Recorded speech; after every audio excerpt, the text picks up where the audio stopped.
बच्चों आज शुरू कर रहे हैं अपन डी ब्रोगली अवधारणाएं। बोर परमाणु मॉडल के बाद हम आज बात कर रहे हैं डी ब्रोगली अवधारणा। डी ब्रोगली अवधारणा की जब हम बात कर रहे हैं तो डी ब्रोगली की जो अवधारणा है, अवधारणा मतलब जिसका बिना सिर पैर की बात, जिसका कोई साइंटिफिक सबूत नहीं था, बस मन में आया तो कह दिया, वो कहानी है। और डी ब्रोगली अवधारणा के साथ साथ हम ये भी कह सकते हैं कणों की द्वैत प्रकृति, कणों की द्वैत प्रकृति की बात भी हम कर सकते हैं। कणों की द्वैत प्रकृति यानी कणों में दोनों तरह की प्रकृति होती है, कणीय तथा तरंगीय। डी ब्रोगली अवधारणा उसके बारे में बात करता है। क्या कहता है डी ब्रोगली अवधारणा? तो पहला बिंदु हम इसके बारे में पढ़ते हैं, आइए जरा देखते हैं क्या कह रहा है। तो डी ब्रोगली अवधारणा के हिसाब से डी ब्रोगली ने क्या कहा कि जब भी कोई कण गतिमान अवस्था में होता है तो वह तरंगीय व्यवहार दर्शाता है। क्या कहानी है? ये बोल रहा है कि कोई भी सूक्ष्मदर्शी कण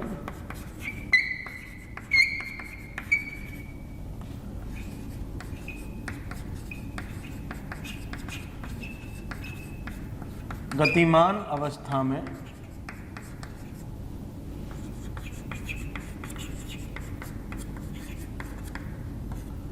तरंगीय व्यवहार दर्शाता है।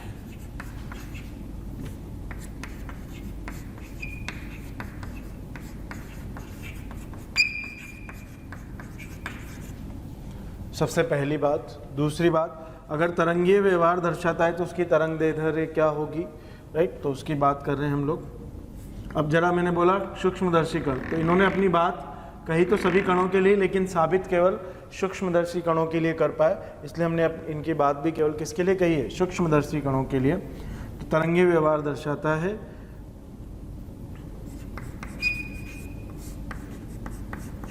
गतिमान सूक्ष्म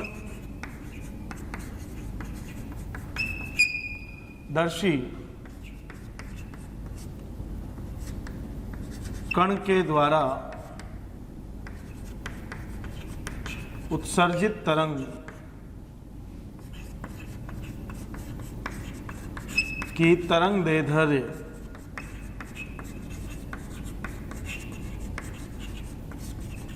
निम्न सूत्र द्वारा ज्ञात की जा सकती है।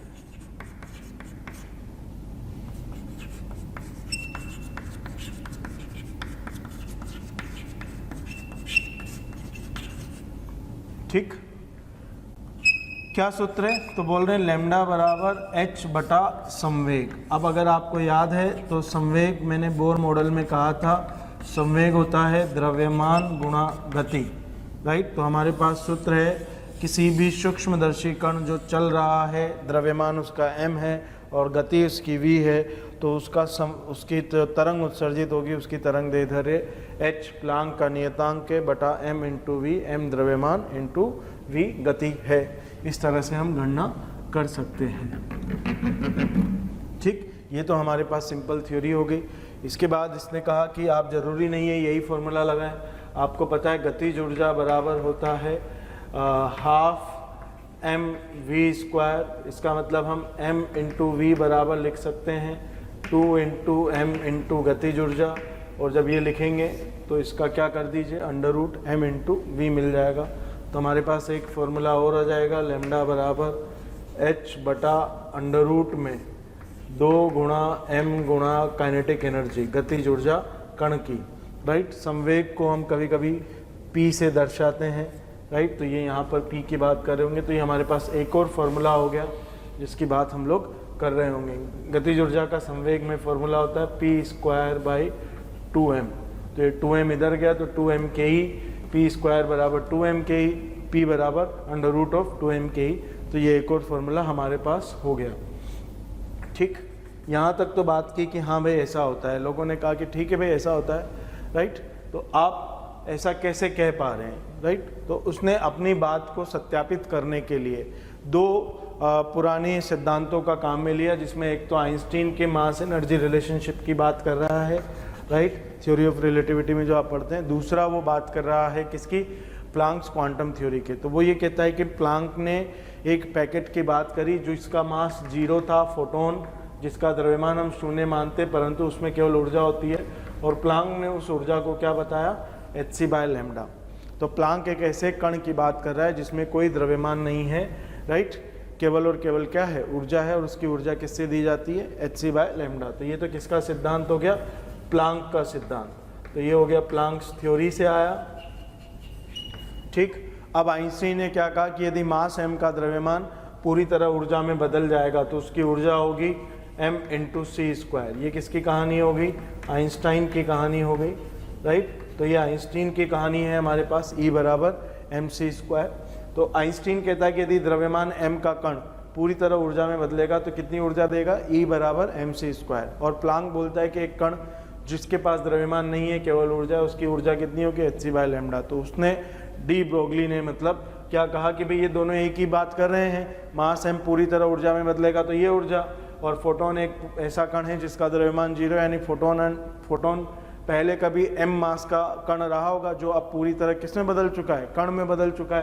तो इसका मतलब क्या है कि दोनों ऊर्जाएं बराबर होनी चाहिए, हमने इन्हें बराबर कर दिया। तो hc/λ बराबर हमारे पास आ गया m × c²। तो हमारे पास यहाँ से d बराबर आ रहा है h/ मास × c, और c हमें पता है लाइट की स्पीड होती है, राइट। तो ये एक तरह से क्या हो गया, लैम्डा बराबर h/ संवेग हो गया, ठीक। तो ये जब कहानी हम पढ़ रहे हैं तो बेसिकली इसने कहा कि ये लोग भी यही बात कह रहे हैं, बस पूरी नहीं कह पाए, मैं पूरी कह रहा हूँ, राइट। तो डी ब्रोगली थोड़ा मजाकिया इंसान था, उसने लोगों की बातों से ही अपना एक नया थ्योरी डेवलप कर दिया, मज़ेदार चीज़ है, राइट। तो अब हम कह रहे हैं, लोगों ने कहा कि तो फिर अगर ये बात है तो इनकी बात तो सबके लिए सत्य होती है, आप सूक्ष्मदर्शी कण क्यों कह रहे हैं। तो उसने इसका भी एक्सप्लेनेशन दिया कि भाई हम सूक्ष्मदर्शी कण ही क्यों कह रहे हैं। तो आइए ज़रा उसकी बात करते हैं, उन्होंने इसका एक्सप्लेनेशन कैसे दिया। तो उन्होंने कहा कि एक काम करो, 2 कण लो, एक सूक्ष्मदर्शी लो और एक जो है ऐसा कण लो जो आपको दिखाई देता हो, फिर दोनों की बात करो। तो हमने 2 उदाहरण लिए, कौन कौन से, एक तो हमने लिया एक क्रिकेट की बॉल, और दूसरा इससे कंपैरिजन के लिए हमने लिया एक इलेक्ट्रॉन। क्रिकेट की बॉल का जो द्रव्यमान है हमने माना 200 ग्राम, 200 ग्राम के लगभग की क्रिकेट की बॉल, यानी किलोग्राम में हो गया 1/5 किलोग्राम। इलेक्ट्रॉन का जो द्रव्यमान हमने माना क्या, हमें पता है कि इतना ही होता है, ठीक। दोनों की गति कंपैरिजन करना है तो हमने समान मान ली, तो मैंने गति मानी 1 मीटर/सेकंड, इसकी गति भी मानी मैंने कितनी, 1 मीटर/सेकंड। तो ये इस तरह से हमारे पास एक ठीक ठाक गति आ गई। अब हमने डी ब्रोगली लैम्डा निकाला, डी ब्रोगली लैम्डा, सी बॉल मतलब क्रिकेट की बॉल, तो h/1/5 × 1, ये तो इसकी आ गई, तो कितनी आ गई, 5 × h, तो 5 × 6.63 × 10⁻⁻34, ये आ गए हमारे पास। मल्टीप्लाई कर लेंगे तो ये हमें मिल रहा है 33.15 × 10⁻⁻34 इतनी मीटर, बहुत छोटी है ये तो। अब अगर हम इधर बात करें तो de Broglie lambda for electron क्या हो जाएगा, h/ मास है 9.1 × 10⁻⁻31, गति 1 है, तो ये हमारे पास आ गया डी ब्रोगली लैम्डा, तो 6.6 × 10⁻⁻34 भागचिन्ह 9.1 × 10⁻31, 5 × 13 65 और 5 × 7 × 13 91, तो 5/7 आ गया ये तो हमारे पास, तो 5/7 × 10⁻³ अब अगर आप ध्यान से देखें तो ये तरंग दैर्ध्य है और ये तरंग दैर्ध्य काफ़ी फ़र्क है, -34 यानी बहुत छोटी है और -3 ये इसके कंपैरिजन में तो काफ़ी बड़ी है। तो डी ब्रोगली यही कह रहा है कि आप देखिए इलेक्ट्रॉन की तरंग दैर्ध्य तो हमें आसानी से ऑब्जर्व हो जाएगी क्योंकि ये रेंज में है, जबकि अगर हम देखें वैद्युत चुंबकीय स्पेक्ट्रम की बात करें तो उसमें जो तरंग दैर्ध्य आती है 10⁻22-24 तक ही आती हैं, इसका मतलब ये तो उससे भी छोटी है, राइट। तो ये हम ऑब्जर्व ही नहीं कर पाते, जबकि क्रिकेट बॉल है वो कह रहा है कि अगर स्पीड और बढ़ा दोगे तो ये और छोटा हो जाएगा, स्पीड और कम कर दोगे 1 सेंटीमीटर/सेकंड तो ये रेंगने वाली स्पीड हो गई, और उस पर भी ये उतनी बड़ी नहीं आएगी क्योंकि 10⁻+2 और हो जाएगी तो 10⁻−32, राइट। तो इसका मतलब है 1 मिलीमीटर पर सेकेंड या 1 माइक्रोमीटर पर सेकेंड की जब गति होगी तो बेसिकली वो गति इतनी कम है भाई माइक्रोमीटर पर सेकेंड की कि वो गति ऑब्जर्व ही नहीं है। वो जब गति ऑब्जर्व ही नहीं है तो आप उसकी तरंग दैर्ध्य ऑब्जर्व ही। तो डी ब्रोगली का कहना था कि हम इसे बहुत अच्छे से ऑब्जर्व या देख कब सकते हैं, जब कण हमारा सूक्ष्मदर्शी हो, यानी उसका द्रव्यमान काफ़ी कम हो, तभी ये ऑब्जर्व होगा। इसलिए कि मैं किसके लिए बात कर रहा हूँ, सूक्ष्मदर्शी कणों के लिए ही बात कर रहा हूँ। जब हमने ये दोनों का कंपैरिजन समझा तो एक तरह से मैंने आपके सामने 2 एग्जाम्पल भी करा दिए फॉर्मूला प्रैक्टिस के। डी ब्रोगली लैम्डा बराबर क्या होता है, H/mv। ठीक, तो इस तरह की हमारे पास कहानी होगी।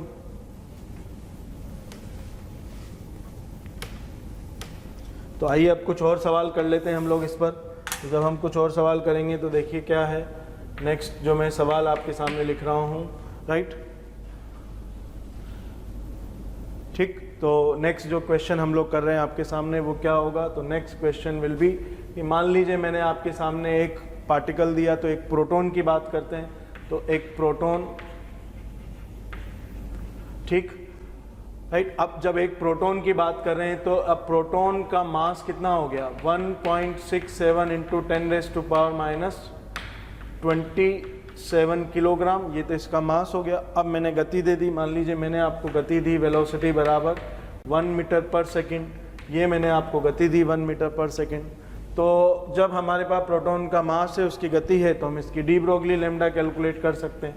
क्या हो जाएगा इसका डी ब्रोगली लैम्डा, आप आराम से बता सकते हैं, तो एक बार ट्राई करिए।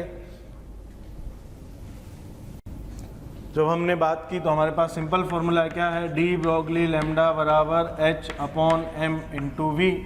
फॉर्मूला अप्लाई कर दीजिए, तो H का मान रखेंगे, H का मान क्या हो गया 6.63 into 10⁻34 divided by 1.67 into 10⁻27 into speed जो कि मैंने 1 माना हुआ है। ये सब वैल्यू लिखा आपने और बहुत आराम से सॉल्व कर दिया, राइट। इजीली आपको डी ब्रोगली लैम्डा किसका आ जाएगा, प्रोटॉन का आ जाएगा। अब इसमें कौन कौन से सवाल बनते हैं तो आइए उसकी बात करते हैं। तो सिंपल क्वेश्चन बनते हैं बेटा, जहाँ पर हम कंपैरिजन कर रहे होते हैं। मान लीजिए मैंने कंपैरिजन करना चाहा किस किस का, तो डी ब्रोगली लैम्डा इलेक्ट्रॉन का, डी ब्रोगली लैम्डा प्रोटॉन का and D Broglie lambda of alpha कण, राइट। इसकी बात हम लोग कर रहे हैं। इनका लैम्डा हमें कंपेयर करना है। गति सबकी समान है, गति सबकी क्या है, समान है। अब हम अगर बात करें गति समान है तो इनके लैम्डा का कंपैरिजन क्या होगा, किसका बड़ा होगा किसका छोटा होगा। इसका मतलब सबसे पहले तो हमें ये पता होना चाहिए कि फॉर्मूला क्या है। तो बच्चों देखो फॉर्मूला है H/ द्रव्यमान गुणा गति। गति मैंने सबकी समान बोल दी, इसका मतलब आंसर किस पर होना है, द्रव्यमान पर होना है। जब द्रव्यमान पर आंसर होना है तो हम द्रव्यमान देख लें। तो इलेक्ट्रॉन का जो द्रव्यमान है वो है 1/1837 AMU, राइट। या आप इसे लिखें 9.1 इंटू 10⁻31 किलोग्राम। मैं पूरा नहीं लिखा, क्यों, क्योंकि मुझे केवल कंपैरिजन करना है, सॉल्व करना होता तो ये काम में लेते। AMU में तो हम रख नहीं सकते इस फॉर्मूले में। मास ऑफ प्रोटॉन की बात करें तो वो लगभग होता है 1 AMU। किलोग्राम में अगर बात करें तो 1.67 इंटू 10⁻27 किलोग्राम। और अगर हम अल्फ़ा कण की बात करें तो वो होता है 4 AMU। इसका मतलब हो गया 1 AMU इतना तो 4 गुना इतना, तो 4 इंटू 1.67 इंटू 10⁻27 किलोग्राम। ये हमारे पास वैल्यू आ गया। अब जरा हम इसकी बात करते हैं, कंपैरिजन करना है तो मैं AMU वाला लेकर कंपैरिजन कर सकता हूँ, सिंपल है, ठीक। तो जब AMU वाला लेकर हमें कंपैरिजन करना है तो देखिए कैसे होगा। तो मैंने लिखा de Broglie lambda of electron अनुपात de Broglie lambda of proton अनुपात de Broglie lambda of alpha कण। ये अनुपात मैंने लिखा आपके सामने। अब जरा देखिए इसका क्या लिखूंगा, H/1/1837 AMU इंटू गति V, सबका V मान लिया, अनुपात H/1 AMU इंटू गति, इसका भी V मान लिया, H/4 AMU इंटू गति। ये AMU सबका कैंसिल हो गया, V सबका कैंसिल हो गया, तो ये कितना आ रहा है 1837 अनुपात H कैंसिल हो गया 1/4, राइट, सॉरी 1/4। अब जरा देख सकते हैं सबसे बड़ा लैम्डा किसका आ रहा है, इलेक्ट्रॉन का, सबसे छोटा किसका आ रहा है, अल्फा कण का। तो गति समान है, तो आप कंक्लूजन क्या लिखा आपने यहाँ पर, तो आपने यहाँ पर कंक्लूड क्या किया, अगर गति समान है तो de Broglie lambda proportional to 1 mass हो जाएगा। सिंपल कहानी है, ये कंडीशनल है। क्या कंडीशनल है, इफ वेलोसिटी इज इक्वल, अगर गति बराबर है, गति समान है, तभी ये वैलिड है, अन्यथा ये वैलिड नहीं है। राइट, तो कहानी क्या है कि आपको अलग अलग कंपैरिजन आ सकते हैं। अधिकांशतः सवाल इलेक्ट्रॉन का आता है तो उस पर भी बात करी जा सकती है। हम गतिज ऊर्जाएं देकर भी बात कर सकते हैं। तो जरा देखते हैं, मैं बात कर रहा हूँ compare D Broglie lambda of electron, D Broglie lambda of proton and D Broglie lambda of alpha कण। और अब की बारी मैंने गति नहीं, गतिज ऊर्जाएं समान दी है। इन सब की गतिज ऊर्जाएं क्या हैं, समान है, तब आपको कंपेयर करना है कि क्या कंपैरिजन होगा। अब जरा हम गतिज ऊर्जा वाला फॉर्मूला याद करें। सबसे पहले क्या फॉर्मूला होगा और फिर सॉल्व करने की कोशिश करें। तो ये सवाल तो हमारा हो ही गया। अब जरा ट्राई करिए दूसरा सवाल क्या हम कर पाते हैं क्या।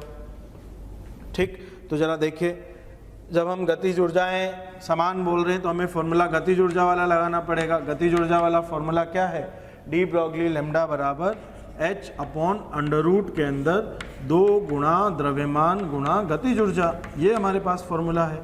चलो यही फॉर्मूला लगा देते हैं। राइट, द्रव्यमान अब क्योंकि हमको अभी अभी हमने लिखे तो हमें पता है, तो मैं डायरेक्ट अनुपात की बात करता हूँ। तो de Broglie lambda of electron अनुपात de Broglie lambda of proton अनुपात de Broglie lambda of alpha कण, h अपॉन अंडर रूट के अंदर 2 गुणा इलेक्ट्रॉन का द्रव्यमान 1/1837 इंटू गतिज ऊर्जा बराबर है, मैंने मान लिया है E लिख दिया, अनुपात h अपॉन अंडर रूट के अंदर 2 गुणा 1 AMU multiplied by kinetic energy E और अनुपात h अपॉन अंडर रूट के अंदर 2 गुणा इसका द्रव्यमान 4 AMU इंटू E। अब जरा ध्यान से देखें, राइट, तो ये कैंसिल आउट हो गए भैया, अंडर रूट 2 भी उड़ गया। अब जब अगर हम अनुपात की बात करें तो de Broglie lambda of electron अनुपात de Broglie lambda of proton अनुपात de Broglie lambda of alpha कण, ये हमारे पास आना है। जरा देखें ये क्या आ रहा है, अंडर रूट के अंदर mass of electron, under root के अंदर mass of proton, under root के अंदर मास ऑफ अल्फा कण। तो जब गति समान है तो इन्वर्सली प्रोपोर्शनल टू मास, और इसी में मैंने कंपैरिजन किया, राइट, इसी को मैंने मॉडिफाई किया। और क्या आ रहा है, यदि डी ब्रोगली लैम्डा समानुपात 1 upon under root of mass, कब, जब गतिज ऊर्जा समान है।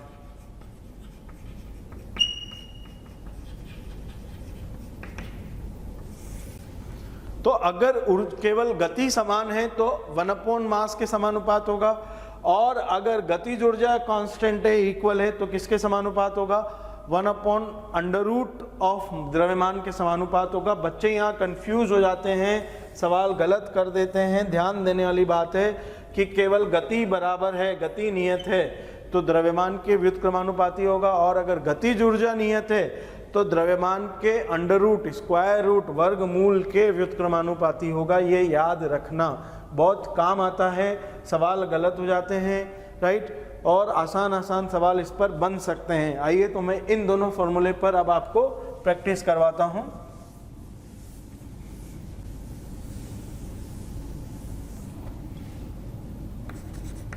तो मेरे पास 2 कण हैं, एक कण है B और एक कण है A का द्रव्यमान है 1, B का द्रव्यमान है 4 यूनिट, A की गतिज ऊर्जा है E, B की गतिज ऊर्जा है E/8। आपको क्या करना है, de Broglie lambda of A upon D Broglie lambda of B, ये अनुपात आपको बताना है क्या होगा। सवाल बहुत आसान है, केवल फॉर्मूला लगाना है और कुछ नहीं करना। ट्राई कर सकते हैं हम लोग। थैंक यू बच्चों। आप सब लोग हमारे वीडियोस देख रहे हैं। आप अगर इन वीडियोस के थ्रू एनरोलमेंट चाहते हैं तो डिस्क्रिप्शन में दिए हुए लिंक पर क्लिक करके अपना एनरोलमेंट सुनिश्चित कर सकते हैं। बहुत सारे बच्चे ऐसे भी हैं जिन्हें वीडियोस के साथ साथ डाउट सॉल्विंग और मॉड्यूल वगैरह भी रिक्वायरमेंट होते हैं, तो वो आप अपने प्रीमियम कोर्स को ज्वाइन करके जो कि डिस्क्रिप्शन में दिया हुआ है उसको ज्वाइन करके वहाँ एनरोलमेंट करके पा सकते हैं। अब जब हम इसकी बात करेंगे तो देखो क्या आ रहा है, तो de Broglie lambda of A upon de Broglie lambda of B बराबर क्या हो जाएगा, h अपॉन अंडर रूट के अंदर 2 into mass of A into A की गतिज ऊर्जा।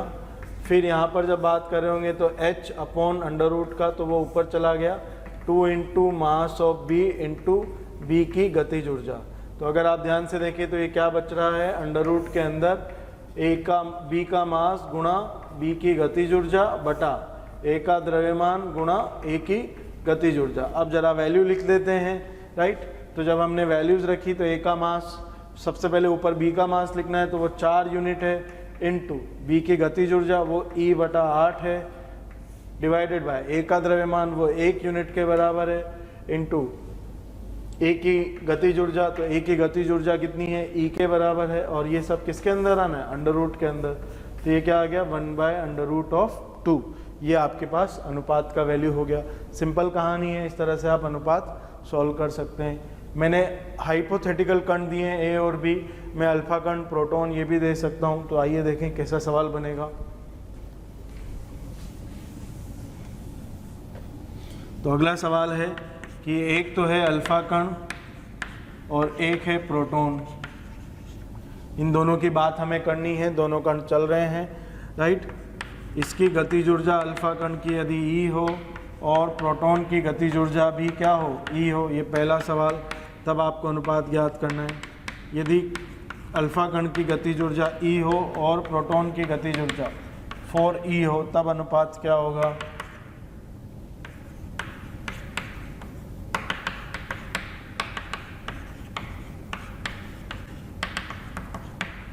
इस तरह की बात हम लोग। एक और तीसरा हम सवाल बना सकते हैं इस पर, क्या यदि अल्फा कण की गतिज ऊर्जा E हो और प्रोटॉन की गतिज ऊर्जा E/4 हो, तब क्या अनुपात होगा। तो एक तो नियत ऊर्जा पर बोला, एक ऊर्जाएं बदली फिर आपस में बदली, तो हमें ये सब अनुपात ज्ञात करने हैं।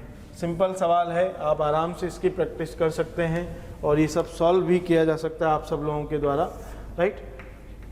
तो आप चाहें तो अपने आप ट्राई कर सकते हैं, नहीं तो मैं जो कर रहा हूँ उससे ध्यान से देखिए, ठीक। तो हम क्या बोल रहे हैं कि हमें अल्फ़ा और D Broglie lambda of alpha upon de Broglie lambda of proton चाहिए। अभी अभी हमने देखा कि हम क्या लिख सकते हैं, 2 into mass of proton into kinetic energy of proton upon 2 into mass of alpha कण into kinetic energy of alpha कण। ये हम यहाँ पर लिख सकते हैं, ये हमारे पास फॉर्मूला आएगा। अब जरा वैल्यू रख लेते हैं। तो पहला case lambda alpha lambda proton बराबर क्या हो जाएगा, अंडर रूट के अंदर 2 तो कैंसिल हो गया, मास ऑफ प्रोटॉन तो हम पता है 1 होता है, 1 AMU मल्टीप्लाइड बाय प्रोटॉन की kinetic energy E divided by mass of ऊपर अल्फा लिखना है और नीचे में लिखना है प्रोटॉन। दोनों की गतिज ऊर्जाएं समान है, तो ये आ गया आपके पास 2:1, इन्वर्सली प्रोपोर्शनल टू द द्रव्यमान। दूसरा हम बात करें तो सेकंड हमारे पास क्या हो जाएगा, तो lambda alpha upon lambda proton बराबर ये अंडर रूट के अंदर अल्फा की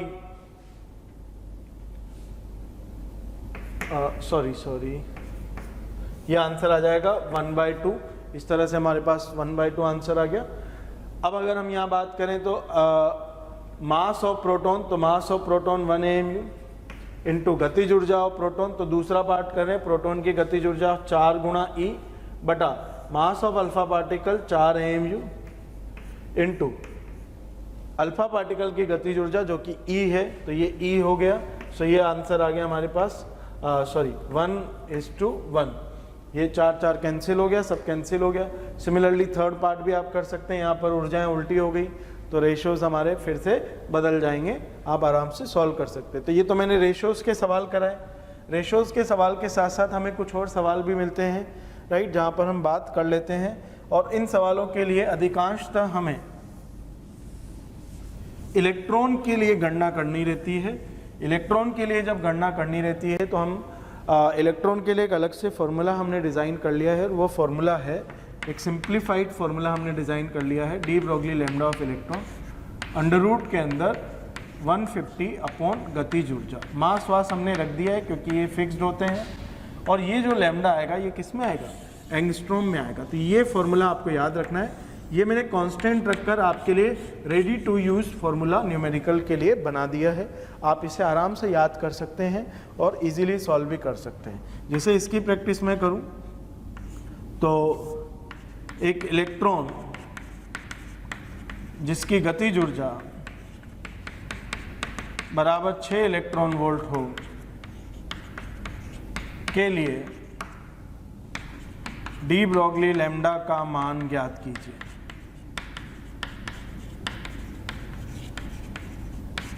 तो मेरे हिसाब से बिल्कुल आसान है। गतिज ऊर्जा दी हुई है, आपने डायरेक्ट फॉर्मूला लगाया, क्या हो जाएगा फॉर्मूला, एक बार ट्राई करिए। तो जब हम यहाँ पर फॉर्मूला लगाएंगे तो क्या हो जाएगा, तो de Broglie lambda of electron बराबर अंडर रूट के अंदर क्या हो गया 150 अपॉन 6, ये हो गया 25 अंडर रूट ले लिया तो कितना आ गया 5 एंगस्ट्रॉम। सो इतना डायरेक्ट आप आंसर कैलकुलेट कर सकते हैं, सिंपल फार्मूला है। यहाँ तक तो सिंपल प्रैक्टिस करी हमने डी ब्रोगली के फॉर्मूले की।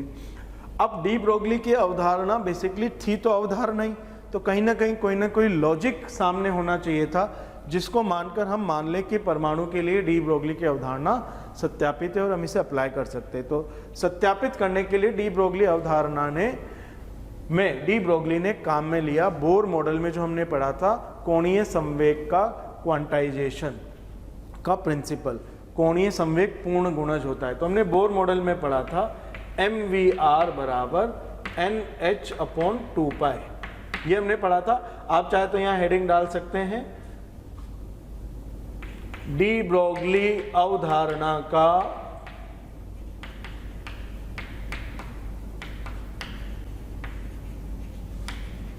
बोर मॉडल से सत्यापन,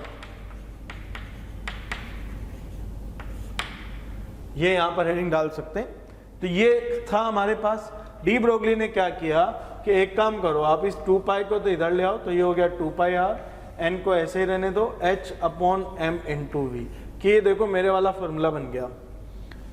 लोगों ने कहा ठीक है भाई तुम्हारे वाला फॉर्मूला बन गया तो हम लिख देते हैं 2 पाई आर बराबर n into de Broglie lambda of electron, जो बोर मॉडल में है उसकी, क्योंकि ये इलेक्ट्रॉन का ही द्रव्यमान होता था और इलेक्ट्रॉन की गति होती थी।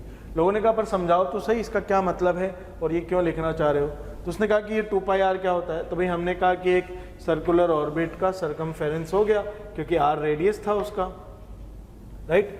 तो जब आर उसका रेडियस था तो ये जो है हमारे पास उसका सरकमफेरेंस हो गया। ठीक है भाई, ये हमारी आर रेडियस की त्रिज्या का एक गोला हो गया और 2 पाई आर उसकी परिधि सरकमफेरेंस का मान हो गया टोटल डिस्टेंस।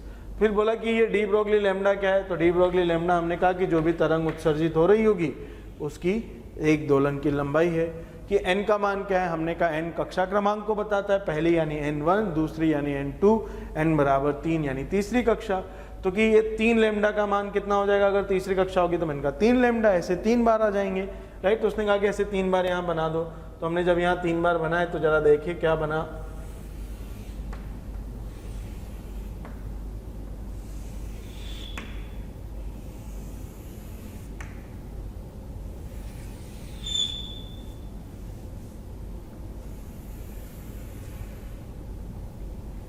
तो हमारे पास कुछ ऐसा चित्र बनकर आ रहा है, राइट। तो उसने कहा कि कितनी तरंगें हो गई, मैंने कहा एक दोलन, दूसरा दोलन, तीसरा दोलन, ये आया ना। मैक्सिमा से गिनो तो ये मैक्सिमा मिनिमा खत्म, मैक्सिमा से शुरू हुए वापस मिनिमा खत्म तक 2, मैक्सिमा से शुरू हुए वापस मिनिमा खत्म तक, तो मैंने कहा 3 दोलन आ गए, ठीक। तो उसने कहा कि यही है कि बोर ने उन्हीं त्रिज्याओं की चक्कर को सेलेक्ट किया जहाँ पर ये उसके तरंग दैर्ध्य का पूर्ण गुणज आ रहा था। उसने कहा कि बोर को पता नहीं था कि कणों में भी तरंगीय प्रकृति होती है, इसलिए वो इसे समझा नहीं पाया, पर कि इसका मतलब यही है कि आप उसी इलेक्ट्रॉन उसी त्रिज्या के गोले में चक्कर काटेगा जिस गोले की परिधि उसके द्वारा उत्सर्जित तरंगदैर्ध्य के पूर्ण गुणज के बराबर होगी। तो क्या कह रहे हैं, डी ब्रोगली ने बोर के क्वांटाइजेशन प्रिंसिपल का एक्सप्लेनेशन दिया। कैसे दिया कि इलेक्ट्रॉन केवल उस त्रिज्या के गोले में ही चक्कर काटेगा जिसकी परिधि यानी जिसकी सरकमफेरेंस राइट का मान इलेक्ट्रॉन के द्वारा उत्सर्जित डी ब्रोगली तरंगदैर्ध्य के पूर्ण गुणज के बराबर होगा। तो हम चाहें तो इसे शब्दों में भी लिख सकते हैं, बोर परमाणुीय मॉडल में इलेक्ट्रॉन केवल उस त्रिज्या की वृत्तीय कक्षा में घूर्णन करता है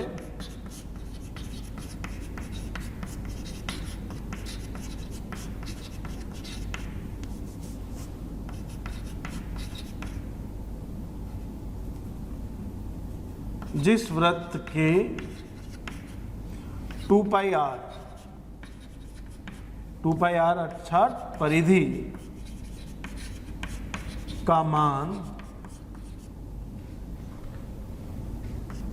इलेक्ट्रॉन द्वारा उत्सर्जित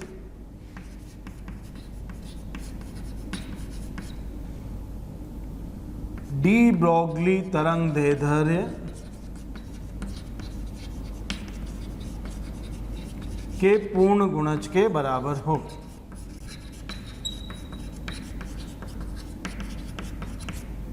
तो क्या कह रहे हैं, बोर मॉडल में इलेक्ट्रॉन केवल उस त्रिज्या की वृत्तीय कक्षा में घूर्णन कर सकता है जिस वृत्त के 2πr ये गणितीय लिखा मैंने, 2πr यानी परिधि का मान क्या हो, इलेक्ट्रॉन जो भी तरंग उत्सर्जित कर रहा है उसके पूर्ण गुणज के बराबर हो। राइट, तो ये क्वांटाइजेशन प्रिंसिपल जैसी कहानी हो गई हमारे पास। अब जरा इसे और अच्छे से समझें तो क्या हो जाएगा, तो ये हो गया हमारे पास, ध्यान से देखें हम लोग। तो बोल रहे हैं कि मान लीजिए n बराबर 1, तो n बराबर 1 तो 2πr1 बराबर क्या हो गया, 1 into de Broglie lambda in the first orbit. ठीक, n बराबर 2, तो n बराबर 2 तो 2πr2 बराबर क्या हो गया, 2 into de Broglie lambda in the second orbit. इस तरह से हमारे पास आ गया। r का फॉर्मूला हम जानते हैं, r n, z बराबर बोर मॉडल से आप पढ़ चुके हैं, r0 into N square by z, जहाँ पर r0 प्रथम बोर त्रिज्या कहलाती है, फर्स्ट बोर रेडियस। कितना मान होता है, 0.529 एंगस्ट्रॉम के बराबर इसका मान होता है। राइट, तो ये हमने यहाँ पर रख दिया। हम अगर यहाँ पर रख देंगे तो n into de Broglie lambda बराबर क्या हो जाएगा, 2πr0 into N square by Z. तो de Broglie lambda in the nth orbit of Bohr atomic model क्या हो जाएगा, 2πr0 into n by z. ये इस तरह से हमारे पास बोर परमाणु मॉडल में उपस्थित इलेक्ट्रॉन की विभिन्न कक्षाओं में डी ब्रोगली तरंगदैर्ध्य का मान आ गया। राइट, तो ये इस तरह से सेट है। डी ब्रोगली ने अपनी अवधारणा से बोर के क्वांटाइजेशन प्रिंसिपल को समझा दिया। इसका मतलब उसने हमें मजबूर कर दिया या उसने इनडायरेक्टली ये कह दिया कि भैया जो मैं कह रहा हूँ वो सही है, बोर समझा नहीं पाया था और ये कहानी यही है। राइट, अब क्योंकि डी ब्रोगली अपनी बात को हर तरह से साबित कर चुका था तो इसलिए लोगों ने डी ब्रोगली की बात को माना और कहा कि कणों में भी कणीय और तरंगीय दोनों प्रकृति होती है। कौन सी, कणीय और तरंगीय दोनों प्रकार की प्रकृति पाई जाती है। राइट, ये कहानी हो गई डी ब्रोगली की अवधारणा से हमारे पास। डी ब्रोगली की अवधारणा जब हमारे पास इससे आ गई तो आइए कुछ सवाल इसके फॉर्मूले के प्रैक्टिस पर भी कर लेते हैं। तो ये बहुत सिंपल कहानी है, आप चाहे तो ये याद रखें 2πr बराबर n into de Broglie lambda, या याद रखें डी ब्रोगली लैम्डा बराबर 2πr0 into n by z. यहाँ r बराबर है r0 into N square by z. ये इस तरह से हमें याद रखना है। तो ये मैं एक सिंपल सा सवाल लिखता हूँ, कोशिश करिएगा हम उसे सॉल्व कर पाएँ।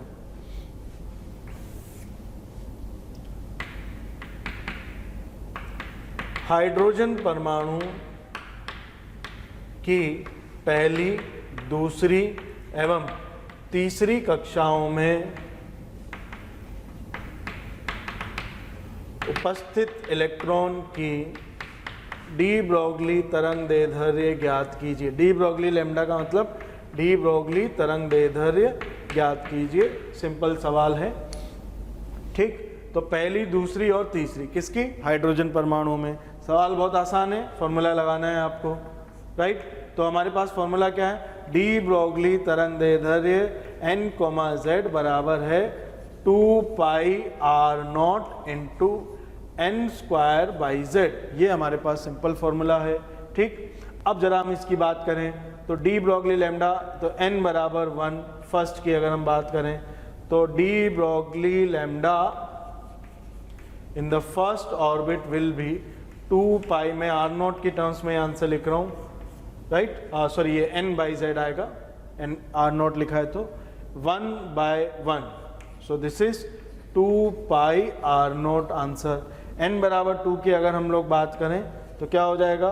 तो de Broglie lambda in the second will be equals to, ये फॉर्मूला लगा रहा हूँ, 2 pi r not into n by z, n का वैल्यू 2 डिवाइड बाई 1 से कितना आ गया? 4 pi r not. Similarly n बराबर 3 में अगर हम चलेंगे तो क्या हो जाएगा? De Broglie lambda in the third will be equals to 2 pi r not into 3/1, ये हो गया 6 पाई r नॉट। तो इस तरह से हमारे पास अलग अलग फॉर्मूले आ गए। तो सिंपल कहानी है, आराम से प्रैक्टिस कर सकते हैं। थोड़े से इस पर ट्विस्टेड प्रॉब्लम भी किए जा सकते हैं। कौन कौन से? यदि हाइड्रोजन परमाणु की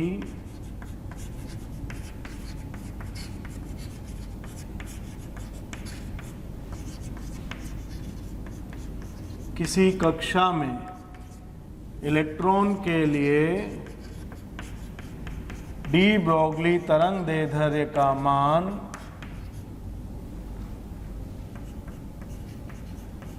6 पाई r नॉट हो, किसी कक्षा, तो किसी कक्षा को मैंने क्या कहा? nth कक्षा हो, तब He प्लस आयन की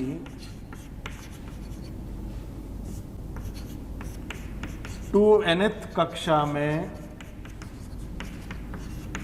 इलेक्ट्रॉन के लिए डी ब्रोगली तरंग दैर्ध्य का मान। सिंपल कहानी, राइट। बस क्वेश्चन थोड़ा सा घुमा दिया और कुछ नहीं। आप आराम से इसे ट्राई कर सकते हैं, बहुत आसान सवाल है, कोशिश करिए। तो अब हमारे पास क्या है, जरा ध्यान से देखना। D Broglie lambda n, z बराबर फॉर्मूला होता है 2 pi r not into n by z। पहले हमें एक जानकारी दी हुई है, हम उसे लिखकर n सॉल्व कर लेंगे। तो भाई पहले जानकारी क्या दी हुई है कि ये मान है 6 पाई r नॉट बराबर 2 pi r not into n, और z का मान हमें दिया हुआ है 1। तो इसका मतलब हमारे पास n बराबर आ गया 3। कितना आ गया? n बराबर 3। ठीक है भाई, n 3 आ गया। अब क्या पूछा है? 2nth, यानी जो n आया उसके दुगनी कक्षा में। तो de Broglie lambda n, z बराबर 2 pi r not into n कितना था? तो 2nth मतलब 6, और तो 6/2 6 पाई r नॉट इसका वैल्यू हो गया। सिंपल कहानी, तो सेम ही रहेगा, कुछ बदलाव नहीं आ रहा है। इस तरह के सवाल हमारे पास हैं जिन्हें हम कर सकते हैं, और हमें ये सब आराम से आने चाहिए। डी ब्रोगली तरंग दैर्ध्य के बाद इस पर जब हमें सवाल बनाने होते हैं तो कुछ अलग अलग तरह से भी बना रहे होते हैं हम लोग। तो हम एक कन्वर्जन पढ़ रहे हैं, किसका? ऊर्जा का कन्वर्जन पढ़ रहे हैं, इलेक्ट्रॉन वोल्ट और जूल में, राइट। तो ऊर्जा का इलेक्ट्रॉन वोल्ट एवं जूल में कन्वर्जन, क्या फॉर्मूला होता है, हमें ये ध्यान रखना है। और इससे हम आराम से और कई तरह के सवाल की भी बात कर रहे होंगे। तो जरा ध्यान से देखिए, हमारे पास चार्ज मतलब आवेश, दो अलग अलग यूनिट्स में हो सकता है, एक तो ESU में। अब अगर ESU में जब चार्ज होता है तो हम लिखते हैं 2E। तो अगर मेरे पास चार्ज बराबर है Q बराबर है 2E, तो Q ESU में लिखा जाएगा 2 और Q कूलॉम्ब में लिखा जाएगा। प्यारे बच्चों, अगर आपको हमारे वीडियोस पसंद आ रहे हैं तो आप इन्हें लाइक करें और शेयर करें। शेयर करने से ये वीडियोस ज़रूरतमंद बच्चों तक पहुंच पाएंगे। और अंत में मैं ये कहना चाहता हूं कि आप अगर इसी तरह से लाइक और शेयर करते रहे, राइट, तो हमारी मोशन की पूरी टीम मोटिवेटेड रहेगी ताकि हम और बेहतर से बेहतर वीडियोज़ और कंटेंट आप लोगों तक पहुँचा सकें। 2 × E का मान इतना कूलम, इस तरह का दोनों में फ़र्क होता है, राइट। तो चार्ज दो यूनिट्स में हो सकता है, एक तो ESU और एक किस में, कूलॉम्ब। ये हमारे पास चार्ज की दो अलग अलग यूनिट्स है। अगर चार्ज इतना है तो ESU में 2 लिखा जाएगा और कूलॉम्ब में इतना लिखा जाएगा। इसका मतलब मैं एक कन्वर्जन लिख सकता हूँ कि आवेश ESU में जो है आवेश का मान, अगर मैं उसमें E का गुणा कर दूं तो ये क्या बन जाएगा, आवेश किसमें बन जाएगा, कूलॉम्ब में। ठीक है भाई। तो आवेश इंटू ESU इंटू E, ये हो गया आवेश कूलॉम्ब में। तो ESU में अगर 2 है तो 2E किस में हो गया, कूलॉम्ब में आवेश हो गया, राइट। ये हमारे पास एक कन्वर्जन फॉर्मूला है। अब हम जानते हैं आवेश गुणा विभवांतर।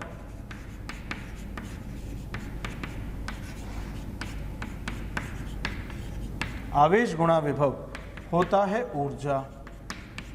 क्या होता है, ऊर्जा, राइट। आवेश गुणा विभव बराबर होता है ऊर्जा। अब इसके भी अलग अलग फॉर्मूले हैं हमारे पास, राइट। इसकी अगर हम लोग बात करें तो ये हमारे पास है कि मैंने लिखा आवेश ESU में इंटू विभव लिखा मैंने वोल्ट में, तो ये हमें मिलती है ऊर्जा इलेक्ट्रॉन वोल्ट में। और इसकी जगह अगर मैं आवेश लिखूं कूलॉम्ब में इंटू विभव लिखूं वोल्ट में, तो मुझे ऊर्जा मिलती है किस में, जूल में। तो मैंने ऊपर वाली इस नीली वाली इक्वेशन 1 में विभव का मल्टीप्लाई कर दिया। किसका मल्टीप्लाई कर दिया, विभव का। तो मेरी इक्वेशन बनती है आवेश ESU में इंटू विभव या विभवांतर वोल्ट में इंटू E बराबर आवेश कूलॉम्ब में इंटू विभव किस में, वोल्ट में। तो आवेश इंटू विभव वोल्ट में, ये तो बन गया ऊर्जा किस में, जूल में।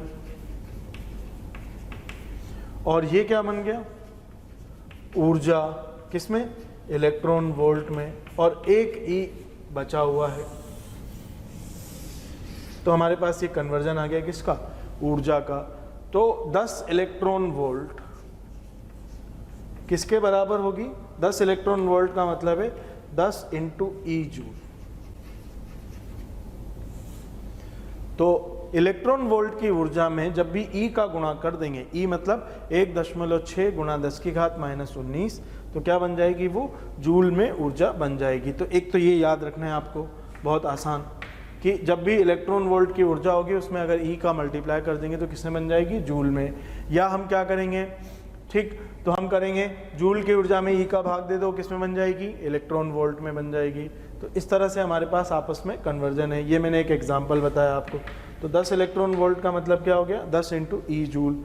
100 जूल का मतलब क्या हो गया, तो 100 जूल का मतलब हो गया 100/E, इतना इलेक्ट्रॉन वोल्ट। तो ये हमें ध्यान रखना है, कन्वर्जन आराम से। तो ये एक तो सबसे आसान चीज़ हो गई। मैं डेरिवेशन के नहीं बताकर भी डायरेक्ट फार्मूला भी बता सकता था, आपको फार्मूला ही याद रखना है। लेकिन क्योंकि आवेश वावेश की कहानी अभी आपने पढ़ी नहीं है, 10th में ज़्यादा आई नहीं थी, इसलिए मैंने कोशिश की है डेरिवेशन बताने की। होपफुली आप इसे अच्छे से याद रख सकते हैं, ठीक। तो ये कहानी हो गई हमारे पास। अब जब हमें इलेक्ट्रॉन वोल्ट में इसमें कन्वर्जन मिल गया, तो आइए हम एक और कन्वर्जन की बात करते हैं जो आवेश आवेश पर लेकर आता है उसकी बात करें तो हमारे पास आवेश की गतिज ऊर्जा और इसका एक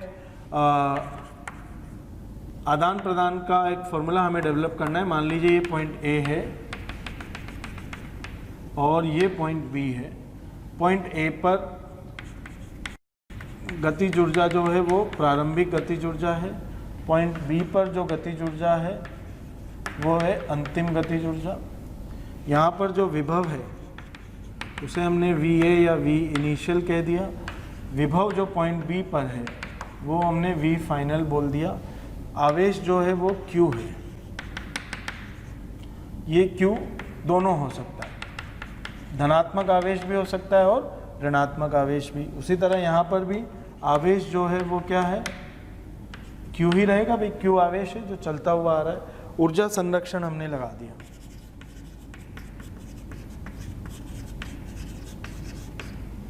ऊर्जा संरक्षण जब हमने अप्लाई कर दिया तो क्या होगा, कुल गतिज ऊर्जा कुल ऊर्जा प्रारंभिक बराबर कुल ऊर्जा अंतिम, ये हमारे पास आ गया। कुल ऊर्जा प्रारंभिक यानी गतिज ऊर्जा प्रारंभिक प्लस स्थितिज ऊर्जा प्रारंभिक बराबर गतिज ऊर्जा अंतिम प्लस स्थितिज ऊर्जा अंतिम, ये है। एक और तो गतिज ऊर्जा प्रारंभिक, तो ये तो गतिज ऊर्जा प्रारंभिक ही है। स्थितिज ऊर्जा प्रारंभिक तो Q इंटू V इनिशियल बराबर गतिज ऊर्जा फाइनल प्लस स्थितिज ऊर्जा तो Q इंटू V फाइनल। तो हमने यहाँ पर लिखा KE final minus KE initial, यानी हम इनिशियल को इधर ले गए तो इसको Q को इधर ले आए तो Q into V initial minus V final, ये आया हमारे पास। अब हमने इसे थोड़ा और मैनेज किया तो हमारे पास क्या आ रहा है, जरा ध्यान से देखो। क्योंकि डेल्टा बराबर होता है अंतिम माइनस प्रारंभिक, हमेशा क्या होता है, अंतिम माइनस प्रारंभिक। तो हमने लिखा डेल्टा काइनेटिक एनर्जी बराबर क्या हो गया, KE final minus KE initial बराबर क्या मिल रहा है हमें, तो बराबर हमें मिल रहा है Q into V initial minus V final. V initial तो माइनस मैंने कॉमन ले लिया तो minus Q, V final minus V initial, और आप इसे लिख सकते हैं डेल्टा V, राइट। तो हमारे पास फॉर्मूला आ गया डेल्टा काइनेटिक एनर्जी बराबर माइनस Q डेल्टा V। तो गतिज ऊर्जा और स्थितिज ऊर्जा का आपस में कन्वर्जन का हमें फॉर्मूला मिल गया। क्या मिला, डेल्टा काइनेटिक एनर्जी बराबर माइनस Q डेल्टा V। इस तरह से हमारे पास ये एक फॉर्मूला आ गया, ठीक। अब जरा ध्यान से देखें तो, और अगर हम इसे ध्यान से देखें तो हमारे पास क्या होगा, डेल्टा काइनेटिक एनर्जी बराबर माइनस Q डेल्टा V की बात हम लोग कर रहे होंगे। और अब यहाँ पर बात की जाती है त्वरण की। जब त्वरण होगा तो गति बढ़ेगी, गति बढ़ेगी का मतलब गतिज ऊर्जा बढ़ेगी, गतिज ऊर्जा बढ़ेगी मतलब डेल्टा काइनेटिक एनर्जी क्या होगी, बढ़ेगी, और इसका मतलब minus Q delta V positive होगा। मंदन की अगर हम बात करें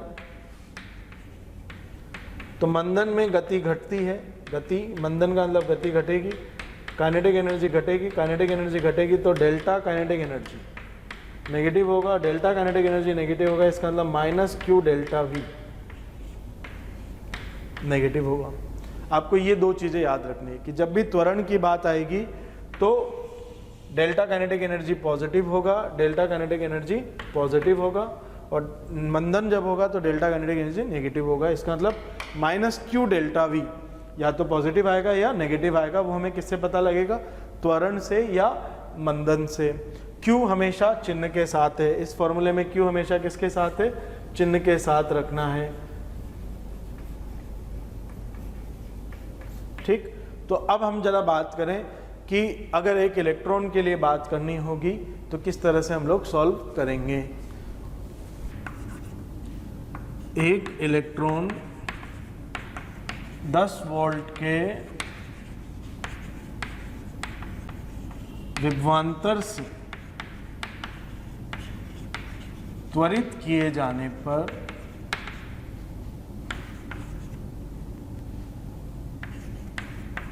बीस इलेक्ट्रॉन वोल्ट की गतिज ऊर्जा से गतिमान है।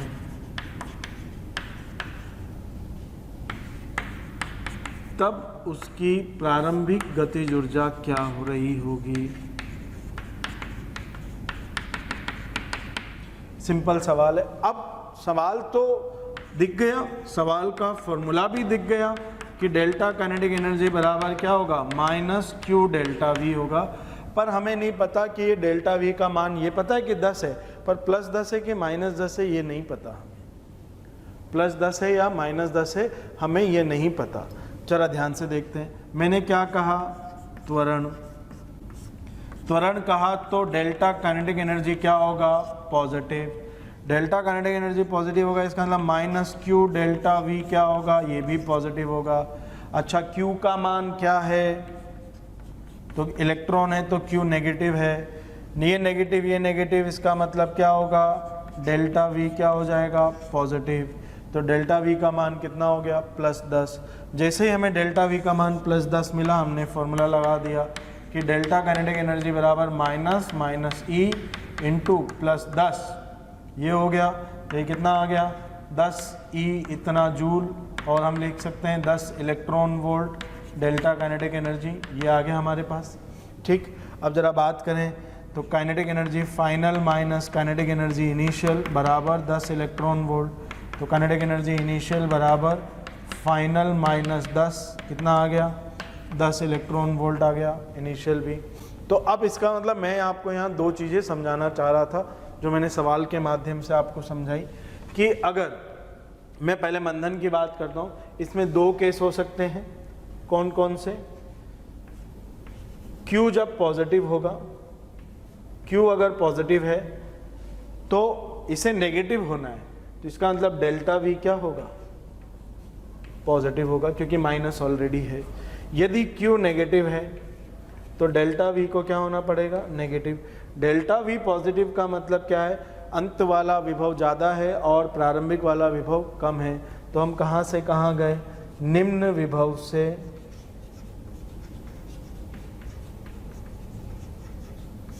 उच्च। और नेगेटिव का मतलब क्या है, डेल्टा V नेगेटिव का मतलब ज़्यादा से कम पर गया होगा, तो ये कहाँ से गया, उच्च विभव से निम्न की ओर। तो ये लो टू हाई और ये हाई टू लो, इस तरह की बात हमें पता होनी चाहिए। बट हमने इसका जुगाड़ निकाल दिया। क्या निकाल दिया कि आप तो इसके साइन से इसका साइन मैनेज कर लो। आपको विभवांतर तो देगा ही, 10 वोल्ट, 15 वोल्ट, 20 वोल्ट। बस आपको यही सोचना है कि ये 10 वोल्ट में प्लस लिखूं या माइनस लिखूं। तो प्लस या माइनस का निश्चय अपने आप हो जाएगा। ये माइनस, अब माइनस आना है तो ये भी माइनस लिखना पड़ेगा। ये माइनस, ये प्लस, तो ये भी प्लस लिख दो, ऑटोमेटिकली माइनस आ जाएगा। आपको चिन्ह पहले ही नज़र आ गया, तो आप यहाँ डिसाइड कर लोगे पहले इतना सा एक्सरसाइज करके कि डेल्टा V मुझे क्या लिखना है, पॉजिटिव लिखना है या नेगेटिव लिखना है, इसके चिन्ह को देखकर। जैसे ही हमें वैल्यू पता लगी, फॉर्मूला लगाया, सॉल्व कर दिया। अगर हमें ये समझ में आता है तो अगला सवाल आप सब लोगों का एकदम सही हो जाएगा। ध्यान से देखिए,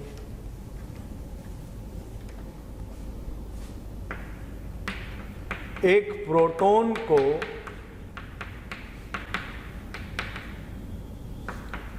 बारह वोल्ट के विभवांतर से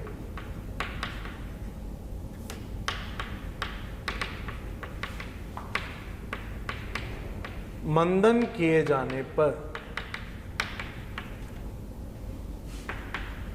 ज्ञात कीजिए। क्या ज्ञात करना है, पहला डेल्टा काइनेटिक एनर्जी, दूसरा के फाइनल। ठीक, ये ज्ञात करना है। अब जरा ध्यान से देखते हैं हमने क्या किया। तो सवाल में सबसे पहले आपको शब्द ढूंढना है, त्वरण या मंदन। तो ये मिला हमें क्या, मंदन। जब हमें मंदन मिला तो मंदन का मतलब क्या हो गया, डेल्टा काइनेटिक एनर्जी क्या हो जाएगा, negative. Delta kinetic energy negative होने का क्या मतलब है कि माइनस क्यू डेल्टा V जो है आपका क्या हो जाएगा, नेगेटिव। अब हमें Q क्या दिया हुआ है, Q दिया हुआ है पॉजिटिव। तो इसका मतलब डेल्टा V को भी क्या हो जाना पड़ेगा, पॉजिटिव हो जाना पड़ेगा, क्योंकि नेगेटिव तो इसी से आ जाएगा। तो ये नेगेटिव पॉजिटिव पॉजिटिव, टोटल क्या आ गया, नेगेटिव। अब सॉल्व कर दो तो डेल्टा काइनेटिक एनर्जी बराबर क्या है, minus Q delta V, minus minus plus E, proton है तो डेल्टा वी प्लस लिखना है तो प्लस 12, तो ये क्या इतना आ गया प्लस 12 ई, राइट। अब अगर आपको इलेक्ट्रॉन वोल्ट में चाहिए तो ई भूल जाओ, तो ये क्या लिख दिया आपने 12 इलेक्ट्रॉन वोल्ट या 12 ई जूल्स, ठीक। फाइनल हमसे पूछी है इफ इनिशियल बराबर 20 इलेक्ट्रॉन वोल्ट, इनिशियल दे दिया तो इसको लिखा हमने के ई फाइनल माइनस के ई इनिशियल बराबर 12 इलेक्ट्रॉन वोल्ट। इनिशियल कितना था 20, तो ये 20 उधर चला गया, तो फाइनल कितना हो गया 12 प्लस 20। इस तरह से हमारे पास कहानी आ गई, ठीक। तो ये हम लोग आराम से सॉल्व कर सकते हैं, राइट, आराम से इजीली, आप इसे कोई तकलीफ भी नहीं कर पाएंगे। तो 20 पहले थी, 12 से मंदित हो गया, राइट, तो आंसर आ जाएगा हमारा नेगेटिव आंसर आना चाहिए था, sorry, -12 -12 -12 -12 plus 20 8 electron volt, right. तो इस तरह से हमारे पास वैल्यू आ गई और हमने आंसर ऑब्टेन कर लिया। तो फाइनल गतिज ऊर्जा कितनी आ गई 8 इलेक्ट्रॉन वोल्ट। अब इसमें आप कहेंगे सर ये तो चार्ज वार्ज है, आप तो फिजिक्स पढ़ाने लग गए, केमिस्ट्री पढ़ाओ, केमिस्ट्री तो डी ब्रोगली था। तो भाई डी ब्रोगली का सवाल जो बनता है, मैंने उसके लिए सारी मेहनत की है, ज़रा देखिए किस तरह से। मैं सवाल पूरी लैंग्वेज नहीं लिख रहा हूँ। एक इलेक्ट्रॉन है, 15 वोल्ट के विभवांतर से त्वरण किया गया,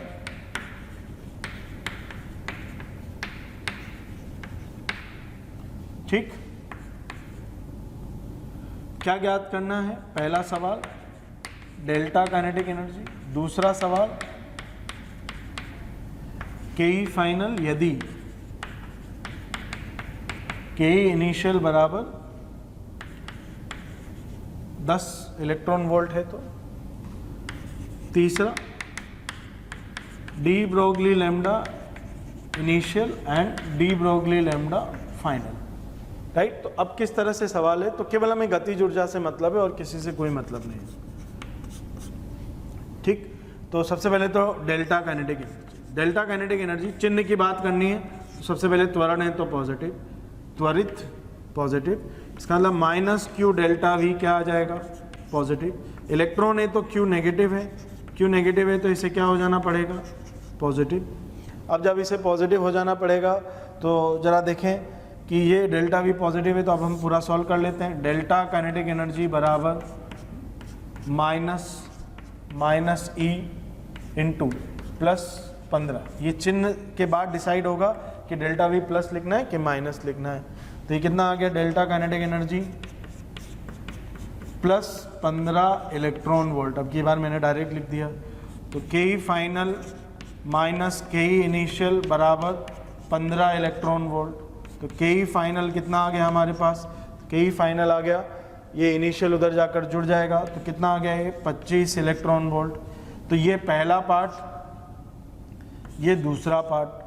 तीसरा पार्ट क्या है डी ब्रोगली लैम्डा, तो डी ब्रोगली लैम्डा इनिशियल, तो फॉर्मूला इलेक्ट्रॉन वाला अगर हमें याद है 150 बटा काइनेटिक एनर्जी इलेक्ट्रॉन वोल्ट में इनिशियल कितनी है 10, तो ये हो गया √15 एंगस्ट्रॉम।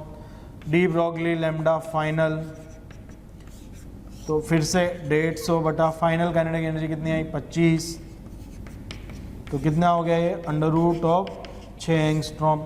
इस तरह से यहाँ डी ब्रोगली का यूज़ है। तो आप कहेंगे अरे सर ये तो डायरेक्ट ही बता सकते थे, आप फॉर्मूला तो पहले ही बता सकते थे, लेकिन अगर सवाल कभी ऐसा आएगा तो वो कंफर्म सवाल आपका गलत हो सकता था। इसलिए ये फॉर्मूला हमारे लिए काम का है, डेल्टा काइनेटिक एनर्जी बराबर -q डेल्टा वी। ये फॉर्मूला आपको याद रखना है और ये मान लीजिए कि इस पर कंफर्म आपको सवाल आना भी है। तो इस तरह से आपका ये डी ब्रोगली के तरह तरह के सवाल मैंने प्रैक्टिस कराए, और कुछ सवाल हम लोग इस पर चाहें तो प्रैक्टिस कर सकते हैं। तो देखते हैं